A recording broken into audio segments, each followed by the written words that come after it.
Baik, terus dengan info yang bermanfaat kami bawakan kepada anda dalam Selamat Pagi Malaysia. Segmen ini segmen baru, Andy dan juga para penonton, Jabatan Bantuan Guaman.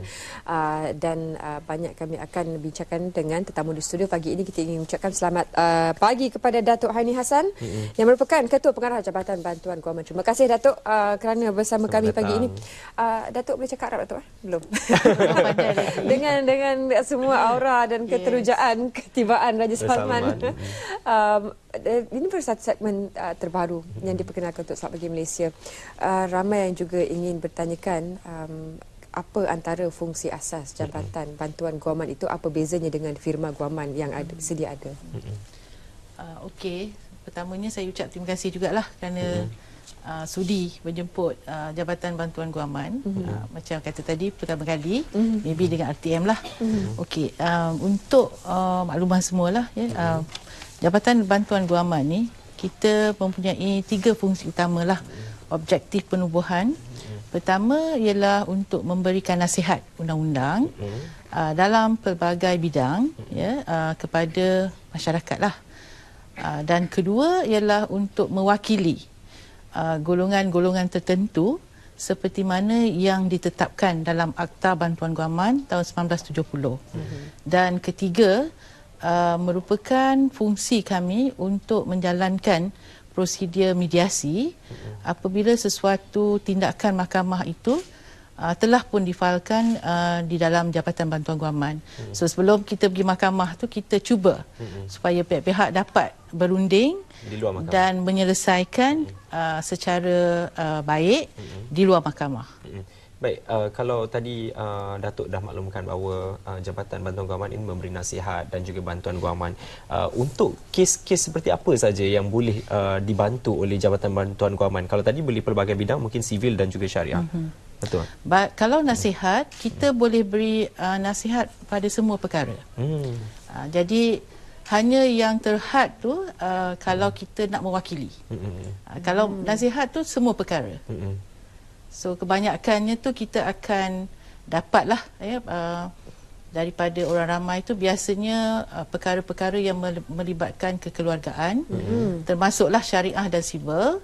Dan juga kalau yang sivil biasa tu kita ada kes kemalangan, kes sewa dan sebagainya lah. Siapa yang boleh tampil untuk mendapatkan khidmat bantuan dari jabatan ini?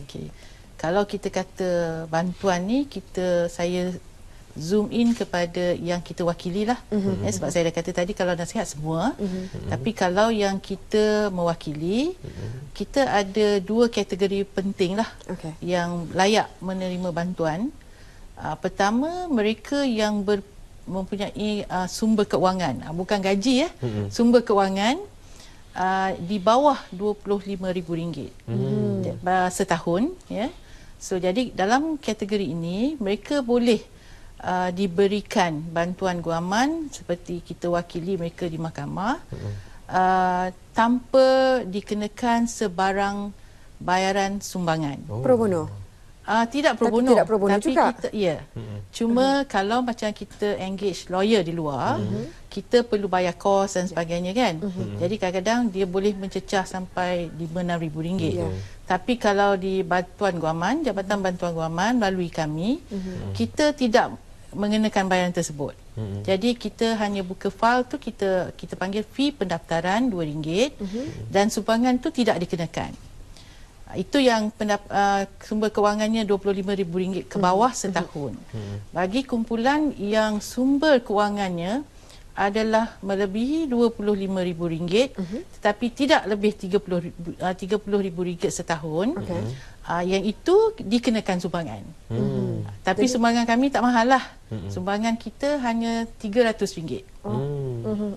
Ini sekaligus dapat memastikan walaupun mereka yang berpendapatan rendah tetap mendapat pembelaan dalam masalah mereka, Datuk, ya? Dalam situasi sebegini, bagaimana pihak jabatan memastikan mereka itu betul-betul berada di bawah kategori skop pendapatan tersebut? Kita akan pastikan ni melalui kita panggil pemeriksaan means test lah. So kita perlu dapatkan dokumen-dokumen tertentu. Misal kata kalau yang bekerja tu kita tengok slip gaji, ya, ataupun lain-lain dokumen. It could be mungkin income tax borang dia. Kita akan tengok sebenarnya cara dia bekerja tu sama ada di swasta ataupun government. Kalau government tu lebih senang. Sebab slip gaji tu kita terimalah. Ya. Tak boleh nak bedak-bedak Willy. Itulah angkanya. Saya membayangkan satu situasi, Zaliha, Datuk. Kalaulah contoh seorang suami dan isteri ini berlaku pertikaian atau perbelahan antara kedua-duanya, adakah kemungkinan untuk kedua-duanya mendapatkan khidmat daripada Jabatan Guaman ataupun cuma salah satu daripada mereka saja yang boleh? Satu soalan yang biasa orang tanyalah.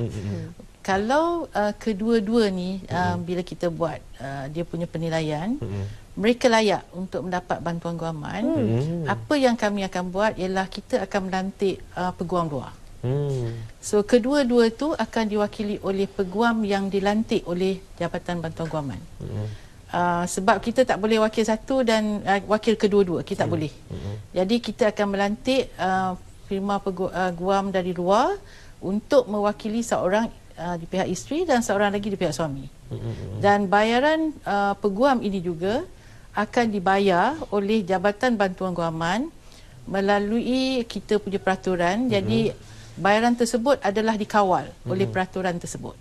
Macam tadi Datuk sendiri ada cakap kalau Jabatan Bantuan Guaman ini berusaha untuk menyelesaikan masalah ataupun kes-kes ini, selagi boleh kita selesaikan di luar mahkamah, kita cuba selesaikan di luar mahkamah. Apa sebenarnya mungkin proses atau perkara-perkara yang diambil kira dilakukan dalam proses luar mahkamah tu, cara-caranya, pendekatannya?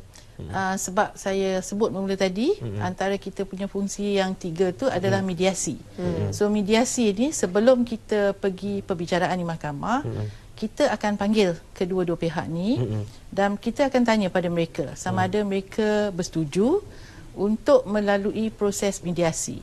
So kalau kedua-dua bersetuju, kita akan minta mereka tanda tangan borang persetujuan terlebih dahulu dan kemudian kita akan tetapkan tarikh untuk perbincangan yang kita panggil sesi mediasi itulah.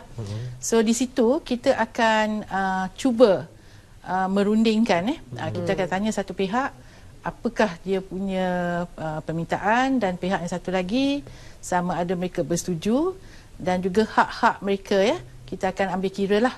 So it depends, sebenarnya dia bergantung pada pihak-pihak. Kita hanya mediate, kita tak pernah paksa. So kalau kita hanya jelaskan ini di bawah undang-undang begini dan di bawah hak mereka begini, so mereka yang akan tetapkan sama ada mereka setuju atau tidak. Bagi mereka yang mempunyai skala gaji lebih dari RM30,000, apakah ada ruang untuk mereka mendapatkan bantuan jabatan? Kita ada peruntukan untuk mendapatkan kelulusan daripada menteri, tapi dia juga tertakluk kepada beberapa perkara yang perlu dipatuhi oleh pihak-pihak tersebutlah. Antaranya kita kena lihat dia punya subject matter. Kalau subject matter itu kita merasakan bahawa dia adalah merupakan satu perkara yang perlu dibawa, sekiranya tidak dibawa boleh mendatangkan keburukan kepada pihak tersebut ataupun ada perkara-perkara lain yang akan menyusahkan, menyulitkan pemohon tersebut, kita akan kemukakan permohonan tersebut kepada menteri untuk mendapat kelulusan. Jadi ia bukan national interest mata-mata, maknanya bukan kes-kes awam. Bukan. Maknanya kes-kes persendirian juga. Kes persendirian pun ada. Macam saya kata tadilah kekeluargaan, tapi kita akan pertimbangkan sebab kita kena berlaku adil lah. Sebab kalau kita kata semua kes individual, kita boleh bayangkanlah dalam satu Malaysia ni kan. Jadi kita memang boleh, tapi kita ada kriteria yang ketat lah untuk kita patuhi. Di laman web rasmi tadi juga ada diletakkan satu feature ataupun satu ciri dalam laman web tersebut untuk mendapatkan panel peguam secara dalam atas talian online. Feature itu ataupun ciri itu bagaimana pula, Datuk? Yang atas talian untuk panel peguam tu sebenarnya untuk peguam memohon pada kita untuk menjadi panel di bawah JBG. So peguam-peguam yang berminat untuk menjadi peguam panel, dia boleh melihat pada laman web dan dia buat permohonan. Kelayakannya, Datuk? Kita biasanya peguam-peguam kita galakkan untuk jadi peguam panel. So kita tak adalah kelayakan yang spesifik, ya, asalkan dia berdaftar, dia ada lisens, Lulus biasanya sorry, lulus bar exam. ya, sebenarnya kita tengok pada dia punya lesen guaman. So kalau dia ada lesen guaman, biasanya kita tak ada masalah. Dan mereka juga kita akan beri peluang untuk mereka menentukan bidang undang-undang yang mereka hendak beramal. JBG dari tahun 1970 telah ada, kalau menurut pembacaan saya sendiri. Apa saja pembaharuan atau transformasi yang dilakukan dari dulu sehingga ke sekarang ini? Pasti cabarannya juga berbeza. Mungkin Datuk boleh kongsikan juga. Ya, kalau kita lihat daripada permulaan, JBG, dulu kita panggil Biro Bantuan, panggil Biro. Sebab itu saya rasa ramai orang tak kenal JBG, tapi bila sebut biro dia tahu. Kalau daripada penubuhan asal, sememangnya tujuannya adalah untuk kebanyakan hal-hal kekeluargaan. Tapi selepas kita berkembang dari tahun ke tahun, kita dapati banyak isu juga yang timbul lah. Sebab itu sekarang kalau kita lihat, dulu kita bermula dengan hak nafkah, jagaan anak, wanita dan sebagainya. Sekarang ni kita dah banyak jugalah macam penyewaan, consumer, kita ada, termasuk kemalangan. Jadi sebenarnya memang banyak cabaran lah. Kita akan sentiasa mengikuti perkembangan semasa dan kita lihat di mana yang perlu sebenarnya dibantu oleh JBG. Ada atau tidak inisiatif untuk mendepani cabaran ini? Mungkin konvensyen yang dilakukan bersama negara-negara luar yang diadakan setiap tahun, ada atau tidak? Macam dah tahu je. Sebenarnya memang ada cadangan kita untuk mengadakan konvensyen. Kita merancang untuk mengadakan konvensyen Jabatan Bantuan Guaman insya-Allah pada bulan Mei. Jadi yang ini belum lagi kita muktamadkan. So insya-Allah kalau muktamad tu kita akan maklumkan dan kita akan war-warkanlah kepada semua. Insya-Allah. Untuk mereka yang ingin menjadi salah seorang dalam panel peguam tersebut, itu juga boleh dari kalangan peguam yang sedang bekerja di firma-firma persendirian sekarang. Juga mereka boleh pakai dua topi ni lah, Datuk. Sebenarnya peguam panel yang saya masukkan adalah firma guaman. Dalam firma itu sendiri? Yes. So firma guaman tu mana-mana pengamalnya, peguam yang berdaftar, mereka berminat untuk menjadi peguam panel, mereka boleh memohon. Dan untuk JBG sebenarnya kita juga ada peguam yang kita panggil in-house peguam lah. Kami ada dalam 82 orang. Ini termasuk peguam yang beramal untuk kes-kes civil dan juga kes syariah. Baik. Ada semua cawangannya JBG ini di seluruh negara? Ada. Kita ada 22 cawangan dan 1 cawangan ibu pejabat di Putrajaya. Di Putrajaya, baik. Terima kasih, Datuk. Terima kasih banyak. Dan ini pasti juga membuatkan ramai yang mula sedar dan juga mungkin boleh menelusuri laman web rasmi untuk mengetahui lebih lanjut tentang mekanisme dan juga untuk memahami Jabatan Bantuan Guaman dengan lebih jelas. Ini bantuan yang kemudahan yang diberikan oleh kerajaan untuk membantu anda untuk membela hak anda sendiri.